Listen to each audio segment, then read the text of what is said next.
Hi guys, this is Tryke Gutierrez. So you might know me as the co-founder and CEO of Tier One Entertainment, and yeah, I came up with this concept of a podcast called More Than Just Games. See, I like it. I well, like yeah, it. well, this More Than Just Games podcast title. I think I came up with it because out of all the vlogs that I did in the past, I mostly show like the fun part, the operations of the business and what Tier One does. Beyond that, I sometimes show like the smaller conversations that I have with the players or the back end team, just the spurts of really like what we're doing inside Tier One. But I feel like this year I really want to be able to showcase and extend that transparency to the real things that happen inside the business of esports and gaming, and maybe even beyond that. It can be about Web3 or whatnot, right? So for me to be able to like bring out that side of myself to my content, I think I need to be able to bring other people who do the same things as well. So with me today is Ringo, my good friend, and he'll explain more of what he does today. So Ringo, like feel free to introduce yourself to the viewers. Yeah, man. Thanks for the invite. Excited to chat today. So yeah, I'm Ringo. I am currently head of partnerships at Talon Esports. Um, if you're not familiar with us, Talon, we are an esports org in Asia. We have teams across APAC in titles like Dota 2, Valorant, League of Legends, Arena Valor, and Rainbow Six.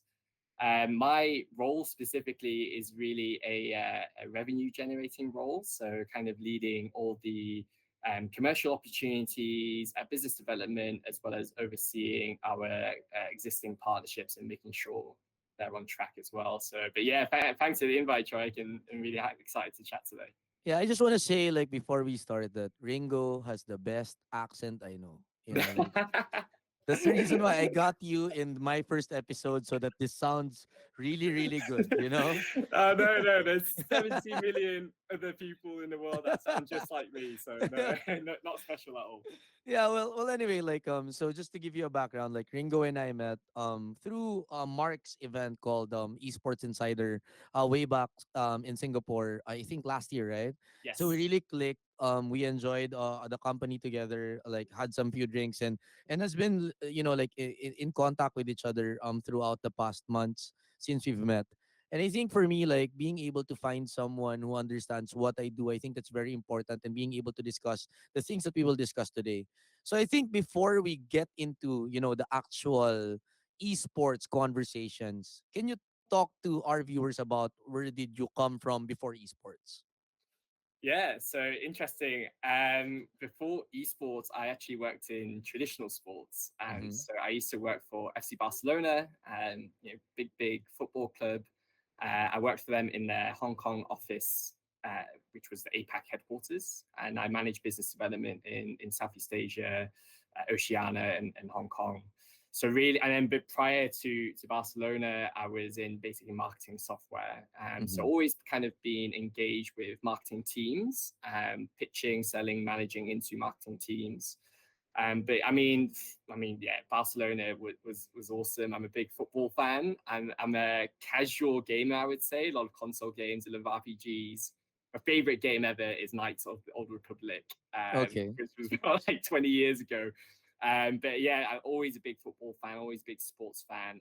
So yeah, those years at FC Barcelona were awesome. And then during the pandemic, made the transition into this new exciting world of esports for me, which has been great as well. I've been here for at Talent for 3 years now, and it's just been such a ride. It's been a roller coaster, but it's been such a ride.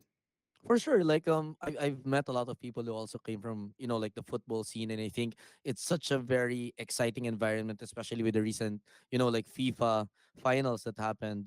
So Yeah. I think for that, right, like there's a lot of people who dream to be part of Barcelona. So can you kind of like share like what was that like working for a football team like that? What were your like biggest learnings and stuff? Yeah, 100%. I mean, it's such a huge brand, which comes with a lot of amazing things, a lot of like cool experiences, um, not without its challenges as well. In terms of the amazing things, first and foremost, just like any other workplace, it's the people you work with, right? So I've got some amazing friends that I met that I'm still really close to today, and from Barcelona. All the cool things, even just saying you're working for FC Barcelona, getting the I know. jerseys, at the end of every year when they change the jerseys, there's always a few left over, so there's a bit of a scramble to, I want that jersey, no, I want this one. So that was all great from a business perspective. I mean, especially from a business development perspective, everyone is interested to talk to you, right? Like, they, even if there's no real tangible outcome, at least they'll give you an opportunity because they're like, oh, it's FC Barcelona. I want to hear what they have to say. Mm-hmm. And even from a personal development perspective, that's always going to be, on my CV. That helps me stand out, which is awesome. But really, if you go into like the depths of it, the challenges were ultimately we were a European football club operating in Asia. So actually, all our assets, all our kind of deliverables were from Barcelona. And for an Asian brand trying to, or we're asking Asian brands to pay a lot of money, and it's a long-term commitment, and for something that is really ultimately ran out of Europe, halfway around the world, there was a lot of challenges around that. Of course, there's a lot of media that brands can get access to. There's a huge audience, but especially with the world that we live in now, and the industry we live in now, of course, things like content is such a big part of what brands look for, and access to talents, which is obviously what you guys have done a great job at building. And that's a challenge. I mean, to get Leo Messi to shoot an advert takes a lot, and there's only a few brands that can really be able to do that. So, and ultimately, a lot of brands, when they work with Barcelona, what do they want? They want Leo Messi to be at the front and center of their campaigns.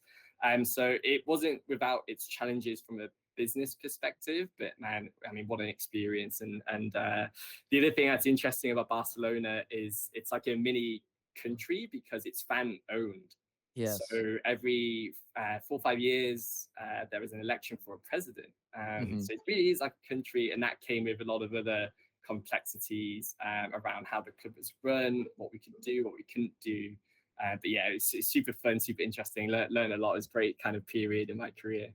Yeah, that's really interesting. Like we were talking about it like offline before, where in a way it's like there's a government within Barcelona, and it's really like voted out by the people within that Barcelona stakeholding group, So I think Right. that's a very interesting dynamic on a corporate structure level, right? But I think moving into esports, like why jump into esports? Like you mentioned you're a big football fan, but you don't really like play a lot of games compared to a lot of people in esports. So Right. why make that jump? So I think when I was just about end of my tenure at Barca, that was when esports was starting to really get into the mainstream. So Mm-hmm. even at Barca, we're exploring different ways to enter into esports. So that was probably my first exposure really into the business side of esports. And then, of course, the pandemic hit, and the whole world shut down, and then there was this huge spotlight on esports.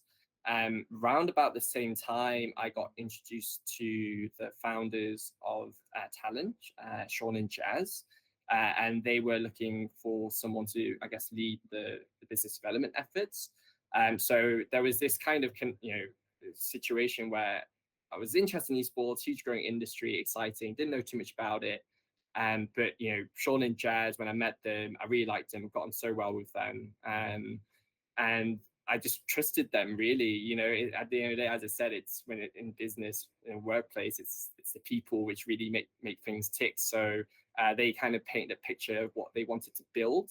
And I was all bought in. So I was like, yeah, let's do it. So I kind of jumped in. Had to learn a lot at the start. I'm still learning a lot right now. When I'm watching a Dota game, I'm still very confused.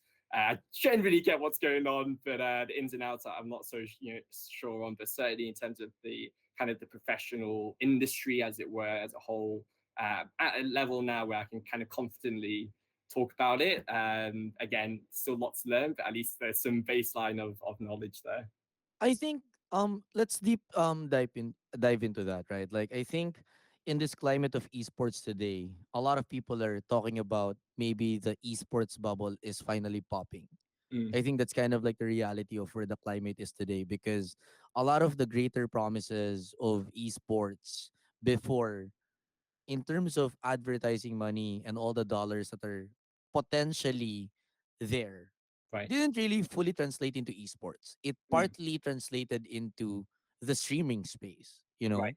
And I think that's where we were at an advantage, because we were in the position of streaming when that whole revolution of advertising money going into the streaming space happened. Mm, But I think generally in the whole world, nobody has truly cracked an esports business model that can really fully scale and be monetizable per se on the level that people are expecting it to be. yeah. So obviously, like with that in mind, a lot of leaders in esports have different philosophies on how to go about it. You have the 100 Thieves with a B2C angle. You have a lot of other teams with different angles. For Talon, for specifically, what's your angle? Like, how do you really want to, in a way, build a business within esports? What's the philosophy like? Yeah, I mean, it's a great question, and that's, as you said, what everyone is asking right now, right? So for talent, I guess we are at the opposite end of the spectrum to you guys. From Mm-hmm. an esports perspective, you started off with kind of the streamers, influencers, and then kind of moving into esports. Although I know yourself, you've Mm-hmm. come from deep rooted in esports. And from our side, we're kind of almost moving the other way, but For the entertainment side. into entertainment. We started off really as a core esports business. We Mm-hmm. ran esports teams, we went to tournaments, we win, we build an audience, and then we go again to the bigger international tournaments. We try to build a bigger audience. And what, even in the time that I joined in the past 3 years, what we have really tried to build is more into the content space. I mean, our audience is a very dedicated esports audience. I would say, generally speaking, it's a bit different from market to market, but content, I think, ultimately for us right now is probably the focus. And so we have influences as well. It's a slightly different model to you guys. We don't have a long list of influencers, but the influencers we bring on board is a bit more curated. It's to really support us in terms of our content, and then help us grow our brand that way. So I would say probably definitely the influencers sorry, the content is one route, and that's like a big route we're pushing in. All our partnerships really, outside of the usual media type assets like jersey exposure, social exposure, it's really content driven. So that is a big part of the revenue that we're trying to build towards. But that doesn't mean we stop exploring other revenues either. I mean, merchandise, we, again, for us, it's kind of like a branding experience. So we're trying to do cool collabs with different artists to try to build out that revenue stream. There are other organizations that have, like Gen G, for example. They've got more of a like education part of their business where they're trying to build revenue streams for that. But yeah, as you said, there is no like Clear answer, right? formula yet. There's no Yeah, clear formula yet. I know. I we're mean, still working out as well. I think at the end of the day, right? Like the innovation is about to happen, and people are just trying to knock on different doors and see Mm, if it's going to open, right? So right, I think like we're at a certain period of esports where the strong will have to survive, and one will eventually innovate, and then eventually people will copy paste the innovation, right? right. So I think from that point, right, like you came from a sports background, which is fairly unique in esports, especially if you're on a level of like a Barcelona Mhm. of a background. I mean for you, right? So my question is, what can we learn from traditional sports that we should see and should happen in esports one day? Because I see a lot of articles talking about the problem with esports is they've always compared themselves to traditional sports where it's not, because there's publishers, there's other aspects in that.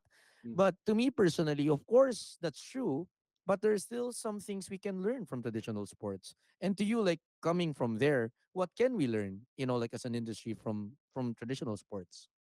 Yeah. That's a great question. I mean, it is. I understand what you're saying. Esports should take its own path because ultimately the business model is completely different. Football has match day revenue, tickets that they can monetize. The big one is broadcast money. That there is immediately every year. I know I have a baseline of this revenue coming in from TV rights, which obviously doesn't exist in esports because it's free to air on Twitch and YouTube and so on and so forth. But the big thing I think about football is when I think of a football club, I think of their core audience, and that core audience is so important to them. That kind of community building aspect. I mean, if I support a football club, I really feel like I belong to that community, right? And of course, big clubs like Barcelona or Man United, they're going to have secondary fans all around the world. But this kind of feeling of, hey, my granddad supported Man United. My granddad supported. I went to, I have a season ticket It's the since I was a history. kid. It's that history, that feeling of community. So I think that's the thing that esports teams have to hone in and build.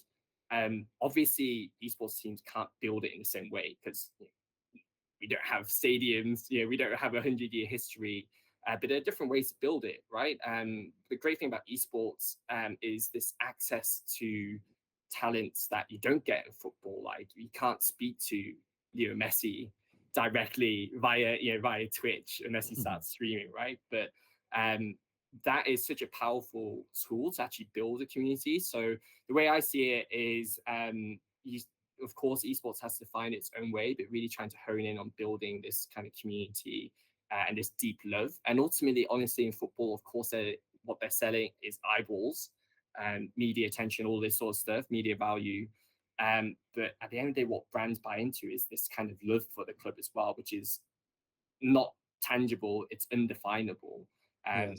In the sense that, let's say I support Liverpool. Liverpool are sponsored by Nike, and therefore I only wear Nike products and I won't wear Adidas products, for example. And so that I think is the element of esports that there's a lot of room to grow, uh, rather than following a player and then when that player leaves and he goes somewhere else, and then I follow the player rather than the club itself, and kind of building this master brand, I guess, if you want to put it in more marketing terms. Yeah, I mean, for me, I've been in esports for a long time now, and I think generally, in terms of commercial agreements, I mean, you mentioned it, right? Like content is one of the most important things that they ask for whenever you have a certain deliverable, because with a certain content comes a certain level of mileage, right? And everybody wants to put out a great content. The second part is the access to talents, which we have, and some of the footballers don't have, at least in Asia for now, right? But I think the challenge with esports, on the other hand, is the schedule, right? Oh Because man. yeah, because like looking at the different esports leagues and how it's really built, right? The problem becomes if you don't qualify for a certain thing, then you lose out on the whole year schedule that you should have had, that Right. you could have sold, but you won't be able to know if you're going to be part of it before selling the commercial deal. So it's like, in a way, a very chicken and egg scenario where if you don't qualify, you don't get a slot. By the time you qualify, you don't have the time to be able to sell to sponsors that you're going to be able to get, because there's no time, because the budgets have been approved to something else or whatever else, right? So I think the development of franchise leagues, in my opinion, is really important, because if you have franchise leagues, that it kind of like really fixes the schedule on a year basis, where you can actually forecast a content plan, where you can actually forecast a certain mileage that you expect on a year to year.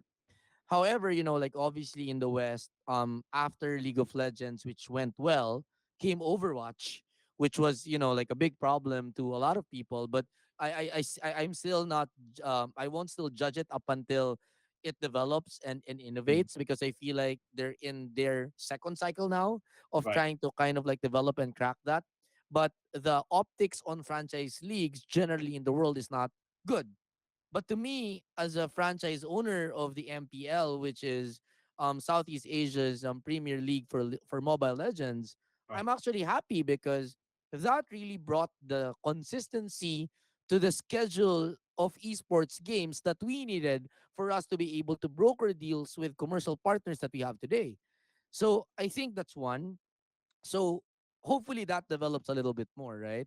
But on the second point, I think the other problem is that the media rights, right? Like what you've mentioned, these broadcast rights that are being sold to the sporting teams are Mm. not present in esports because if you're a publisher and you own a certain and you own a game, you don't want to lock a certain, like broadcast to just one distribution Right. because it kind of like conflicts your interest of getting as much discoverability as possible because you as a game owner are not relying on media right income or broadcast income because as you have more distribution your revenue model still lies within the games that you sell or maybe an upgrade or maybe the skins or the microtransactions that you sell in the game.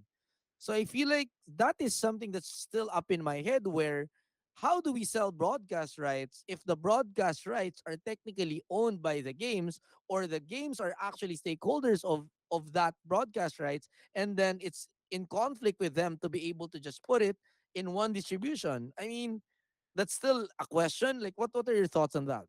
Yeah, no, it's a super interesting point, and on both those things, I try to link it together the best I can as well. But I guess for there's obviously good and bad franchise models, and so and then linking it kind of to the second part of your question, let's take Riot for example. Really, for them, esports, as you said, it's not a revenue stream that they. I mean, of course, they want to break even, make it profitable, but ultimately, it's not their main revenue stream. It's a marketing, I guess, expense. So for them, there is, whereas in football it's different. Premier League isn't trying to grow football per se; it's trying to grow Premier League and its commercial viability, make more money, so on and so forth. So yeah, that is a very different business model. But I think, yeah, as you said, as a team owner, where the franchising becomes really interesting is if you have like a publisher like Riot, okay, and they say esports is a way for us to grow the game itself. It's a marketing expense.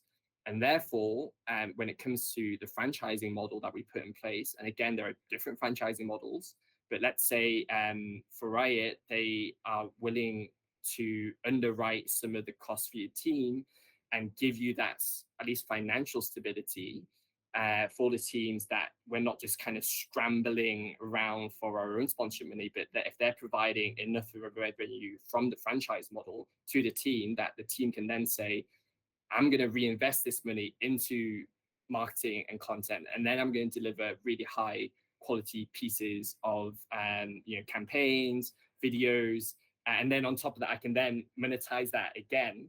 And I think for us as a team owner, that's like the best case scenario, right? Because we're getting costs underwritten to some degree by the game publisher because they want to incentivize us to go out and market the game, build content, grow the audience. We then have that money to do it, and then on top of that, we can earn extra kind of revenue from kind of brand partnerships, brand sponsorships. So for me, as well, from a team's perspective, that is, I think, the perfect well, I can't say perfect, but the best franchise model that we would envisage and we would want to go after. But again, franchise is such a vague term that there are so many different models out there. That's not the same for every team, every game, every league. But yeah, I think from our perspective, that is kind of what, when we're looking at different games that enter, that is ultimately where we want to be. That's why, like for me, the franchise league model is kind of like the future of esports, but with the right parameters. But Right. it also needs to be managed by the right games. Mm. Because if the games don't have enough population within, like their game itself, then the problem becomes how do you get eyeballs? And then you ask sometimes for front loaded money without really having that eyeballs. And that's one issue. And I think on the second point, right, like it's also how do you balance your game? Mm. Because with esports comes the importance of having the right balance in the game also, because the competitive integrity within an esports title, it plays a very important part in terms of the viewership as well, Right. right? So I think those are some of the intangibles that we don't control as team owners, or as part of a team, right? And I think where I'm going with this is that at the end of the day, like, in my head, it needs to be pretty clear on the publisher side that they need teams, right? Mm. Because there's no way that games will eventually own their teams and then have them compete, because where's the competitive integrity in that, right? I think where the team owner's importance comes in is it's really having that competitive integrity and having that healthy ecosystem that can be sustainable, wherein everybody really wants to do their best to support their best in making sure that they produce a great product out there, with them getting the commercial returns that they expect without really breaking the bank, right? I Right. think that's right, like the perfect scenario. But the challenge becomes, do you really think that outside of the games that have really like created a pipeline for esports, in esports today, have they really thought about it that far? Do you think, like, do you see it, or do you think like there can be more improvements on how these game publishers support the teams today? Yeah. Again, it's so dependent on which publisher And we you don't want pick to kind from. of like focus on just one or two, right? We Right. don't want to put them on a spot, but just, I guess, to answer that question for myself also, like, just to start it off, I don't think they're there yet, right? Like, hopefully, like, there can be more things to be able to share to the team owners, because we're a business too, right? We're struggling in terms of trying to break the code Right. of the esports team model. And I feel like with that needs a lot of help on that end, right? So I think for you, like, I mean, in terms of your thoughts, what do you think are the most helpful, like, ways for game publishers to help us? Yeah. I've because I'm in a revenue role, Tryke, my answer is very straightforward. It's revenue. Obviously, It's whether it very comes from simple. Yeah. commercialization, skin rev share, Right. or Right. whatever it is, just help us with the revenue. Like, well, we'll do the work, but help us with the revenue. Exactly. But I guess from a game publisher perspective as well, um, you know, obviously I like to think that talent we will commit and we will go 110%, right? I'm sure you guys are the same. From a game publisher standpoint, I understand their concern is, hey, what if we give all this cash and then it's just gone to waste? Isn't better if we control that and make that spend ourselves and use it in a way that we think is best? So yeah, like, listen, for us at the end of the day, it's from a talent perspective, give us if we can get revenue share from you guys, we promise we will commit that to helping you reach your objectives, which in line, as you said, us as part of the ecosystem, it's going to help the ecosystem as a whole. It's going to help us ultimately at the end of the day. But the biggest challenge right now is revenue. I don't think there's any way to look about it, right? Like, there's Yeah, no two that's ways. true. Like, it's right now we have sponsorship and investment as the two main revenue streams: private investment funding, and in this economic outlook, in this current climate, both of these are not as maybe as easy as it came a couple of years ago, which, by the way, isn't necessarily a bad thing, because as you mentioned before, like, what that means is there's going to be much more efficiency. There's going to be a lot more sustainability. One of the biggest problems that we have as a team, let's say for example in League of Legends, competing against teams from China or the US, is player salaries, right? Like, we just can't compete. Like, it's not even a joke. Like, we just can't compete. So I know. we reach a certain level, the team do great. We pick out these guys. Some of them are young players. Some of them we give guys second chance. They do great. We reach a certain level, then it's like, all right, well, these teams come in and pick them off, and that's the reality of what we're living in. And so for us to have kind of sustainable growth, and I'm not saying that we need a shit ton of money. Apologies, so sorry, a load of money, but at the end of the day, that is what makes the world turn. In our, I guess, for every line of work and wherever you come from. talking like a revenue guy, my man. I'm proud of you for saying that because, like a lot of people talk about passion and all that, but at the end of the day, that's true, right? Like revenue pays for people's bills. And we need to be able to make this sustainable if you want to keep the passion going. So Yeah, like I feel like that is a part of, like the business that not a lot of people want to talk about because for some people they vilify revenue. But right. obviously like revenue and passion can come together if we do it right, right? Yeah, So I think for me like how I see revenue is it's a tool for us to be able to pursue our passion and really innovate the industry of esports and beyond, right?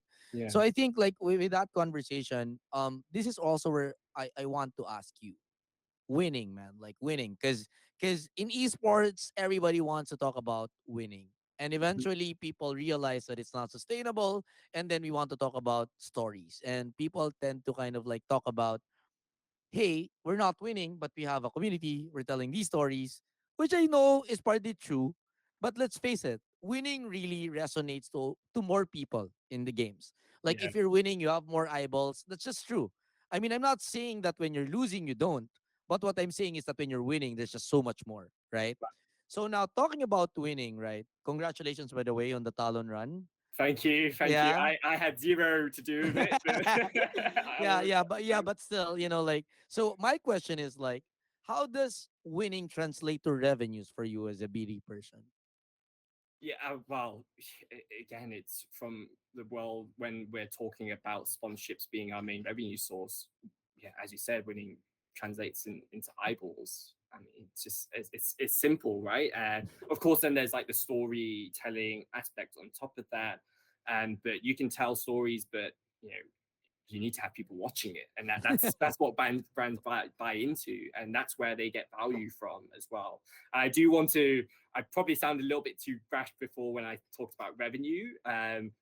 Ultimately, of course, if you're spending money, you expect a certain value, right? Yes, And yes. that's what we trying to deliver, and that's what you guys try to deliver as well. Ultimately, at the end of the day, so even And when you're a revenue guy. I mean, yeah, people will forgive you because you're a BD person, man. Like you're but supposed to think that.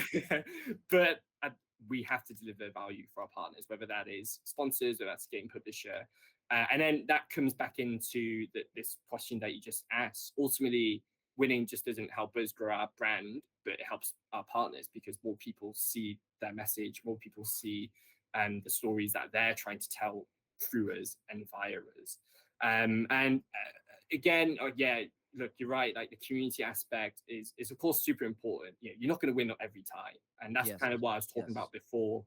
What we have to learn from football is I support Liverpool, for example. Growing up, I mean, Liverpool's a huge football club, of course, but growing up for 20 years of my life, we didn't really win that much. We had some amazing moments and amazing nights, And an uh, amazing jersey.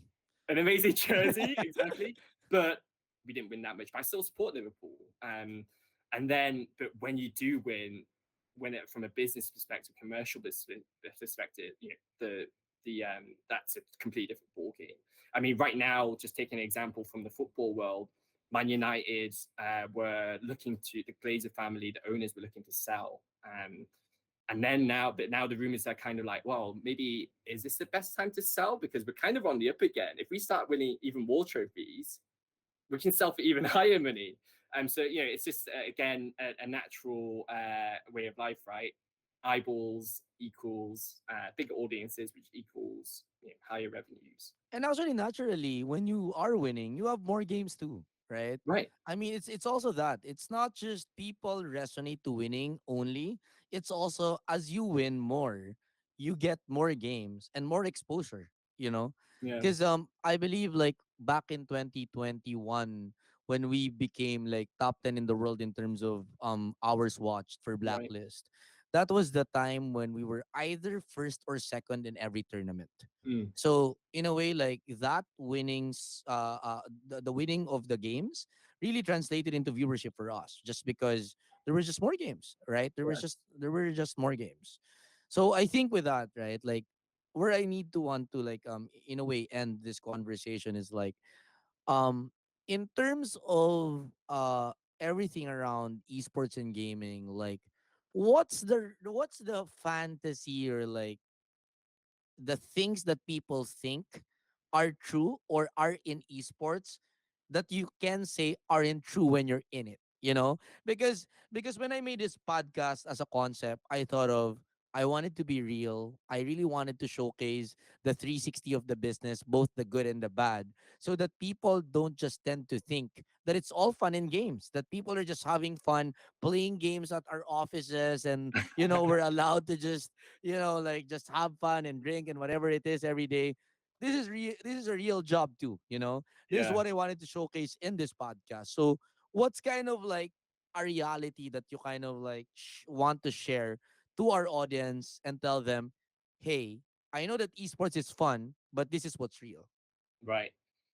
That's an awesome question. So I think in my role, ultimately we're talking to marketers, right? And whilst esports is exciting, it's new, it's hunky dory, there's a lot of viewers, they're not just going to spend money with us on that premise. They're going to be comparing us to other forms of entertainment, and not even just like traditional sports. That'll be TV advertising, other digital media spend, entertainment, whatever it is. They're going to be looking at it as part of a holistic media spend. So I guess the difficult, not the difficulties, but The the kind of the challenges. challenges, the roadblocks that we have to overcome is translating our world in esports into metrics and a language that a traditional marketer can understand, and they can make a very calculated decision on whether this is the right spend and what sort of value we're getting from it. So I think for me, that's kind of, I guess if you're looking from the outside, you'll see, oh wow, there's lots of brands sponsoring esports, all this sort of stuff. But it's not just a knock on the door, hey, we're an esports team, come pay us, and then that's it, right? I mean, often these conversations go on for a super long time because we still have to overcome this barrier of a proving, educating, this is esports, this is gaming, and then but B, overcoming these kind of hesitancies because it is a new area for a lot of brands. And I think as an industry, we also need to get better, and we're trying to do this at Talon. In the way that we present to marketers, in the way we talk about what we're providing, what value we're offering to marketers as well, to make it really fit into what they're trying to do. I'm I'm sure. I think maybe in the past there might have been a sense of, hey, it's esports, it's new, we should be doing something, right? And but maybe because of that, there has been maybe some bridges burned, didn't deliver exactly what the brands were expecting, and that's made it even harder for some brands to accept esports in gaming in the future. So I think it's really important for us to try to level up just across the board the way we're talking about gaming and esports, and of course without losing what the essence of esports is, because ultimately the way you speak to a gamer or your way you run an advertising campaign to a gamer is going to be different to how you run a campaign on TV. It's going to be vastly different. But it's ultimately trying to put it in a framework that makes sense, and the actual brand that's investing can see tangible value from it in return for whatever they're investing in. Yeah, I think for myself, like I'm a CEO of a company, and it's inevitable for me to sell, because we're both sellers in a way, right? So I think sometimes the challenge when it comes to selling is that you tend to oversell, and Right. you're not the ones delivering. So Mm. you're not under delivering per se, but the expectations are different because you're such a good seller, but the delivery is not managed by yourself because it's just how it's structured also, right? So in a way you tend to kind of like hound the delivery people and say you need to be doing it better, but at the end of the day it's a balancing act, right? Like Yeah. we need to be able to sell the real things while delivering more than what we sold. And I think that's a complicated balancing act because you're not the same person. It's not one person who does Right. both things, right? Right. So I think, I mean, that and outside of that, I feel like when it comes to selling, people have different types of principles of selling. And I think you hit it right on the nail when you talk about data, because I feel like data is what's really going to help educate the commercial partners of the potential of esports, because beyond the noise of esports is a bubble and that it's not monetizable, I think the data is true. Meaning the viewership is true, the number of gamers are true. There's just a lot of people out there who supports games and esports, right? Right. But the problem is, how do you convert those Right. into whatever, right? And that's the challenge that we're in today. So, I mean, I think that is the question everybody's trying to answer. Whoever has the answer for it might not come out this year or next year, but I believe that it will come. And I don't know with you, but what are your thoughts on that? It has to go. I think with, I mean, specifically, kind of my world, my role as kind of commercial partnerships. There's always going to be like an intangible element, because how do you quantify this love that you have for this particular club, this particular talent, or whatever, and that influences your decisions. I mean, you can't really track that. But yeah, in terms of like as an overall kind of business model, of course, there are some underpinning things that give brands enough confidence to take that risk. There's obviously the intangible, but hey, at least this tangible element we can really prove and we can really track, which is awesome. But yeah, I mean, listen, it's going to happen. The way I kind of see esports, it's kind of like a young player who's just burst onto the scene. Everything's exciting. They're doing crazy things. Like, wow, this guy is amazing. This girl's amazing. And then you enter into the second year, and then there's almost like the player, kind of experiences new challenges because all of a sudden everyone knows them and everyone's like looking, oh, actually, I can see gaps here, I can see holes here. But that doesn't mean that they're bad and they fall away. They just have to, they keep working, they keep learning, and then ultimately they come out of the other end a better, more complete player, right? So that's kind of where I see esports. We had the boom, like, oh wow, it's amazing, everyone's looking at it. But now there's a bit more of a spotlight on it. You can see maybe not some of the cracks, but some of the underlying issues. But now it's the time where we, as you said, kind of get around. Okay, how do we overcome this now? This is like the next phase in our journey. How do we overcome this? But ultimately, yeah, as you said, the numbers don't lie, right? The viewership is there, the gamers are there, the players are there. You can't get around that. So that's here to stay. It's just as an industry working out the best way to take the next step in the journey. Yeah. Very well said, man. I feel like the player analogy is so on point and so you also. You know what I mean? It's so you, like it's a sports analogy that's really like on point. I feel like that's really true. Like I'm a huge sports fan as well, and when a rookie comes in, usually the hype is all there. Like, remember Jeremy Lin, for instance, right? Right. Like when he was like up there, everybody was really like applauding everything that he was doing, and then eventually like people saw some gaps on his game, and then people eventually like took advantage of that, and it's just a matter of, can you really take that next step for Right. you to be able to cover your gaps and work on your game a little bit more.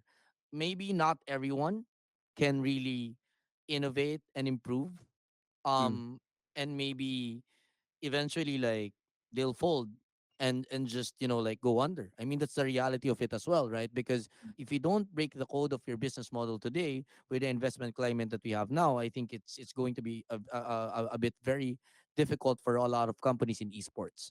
However, I also think that this is the perfect and the time for people to innovate and eventually find that formula that we've all been looking for, because I feel like when people are pressed in the hardest of times, especially during this time where there's a lot of spotlight, people are looking at the unit economics, the business economics of things. That's when you kind of like are in a corner and you Mm. have no choice but to just fight back and fight your way out, Right. so we're cornered now. I understand that, but I feel like there's a lot of good things and the bad things we need to solve, you know Yeah. that's the reality of where we're at. So I guess to all the viewers out there who have enjoyed this podcast or have listened to this podcast up until this point, like any message, any advice to them, like in general?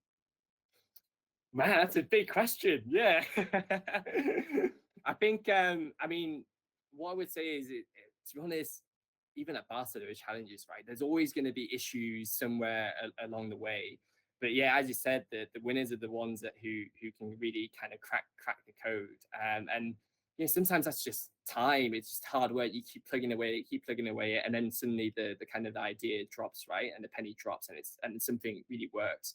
But I would say if you're interested in esports or trying to get into esports, or you're kind of thinking about a next transition, it's an awesome like space to be, because it is so kind of fragmented, that there's a lot of green space to grow. There's a lot of innovation to be had.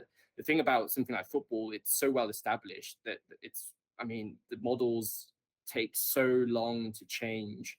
For example, the Premier League kind of really innovated commercially 20 years ago, but only really now are other clubs starting to catch up to it. And even then, they're not, a lot of clubs are struggling to catch up to it. But we're talking about time span of decades. But this can happen in esports in the space of months, even this even the space of the last 6 months. There's been so much movement, so much consolidation, and it's a very different outlook to what it was last year. So yeah, man, I guess the biggest thing is it's such an interesting space to learn. You're gonna succeed, you're gonna fail, and whatever the outcome is, you're gonna learn and you're gonna grow. So for me, it's like a really exciting time to be, even though it right now there's some challenges, there's some issues, but I'm developing so much personally. I'm learning so much, and trying forcing myself to think in different ways is always a good thing, I think. So yeah, I'm not sure if that was advice or That not, that but that that, was a that was bit of good. a That was rant. good. That was good. That was good. So I guess to close this, this is Ringo, by the way. Thank you very much for joining the first episode of this podcast. And Man, what an yeah. honor, what a privilege. Thank you. Yeah, so thank you so much for spending the time, and hopefully like to all the viewers out there, you learned a thing or two about esports and sports and a lot of other things in this first episode, and we want and are look and I am looking to do more of this, and hopefully like I catch you in a different geography wherever it is, because we've been trying to like find each other in the Right. past months, but I think you're going to the Philippines next week, right? I'll be there, man. I'll be in your neighborhood. Yeah, Yeah. yeah. Because I was in Hong Kong Right. last week and I wasn't able to catch you there. Yeah. But yeah, hopefully like next week we see each other in the Philippines. So It's so okay. awesome. Thank you, Ringo, and yeah, thank you guys, and this is the podcast.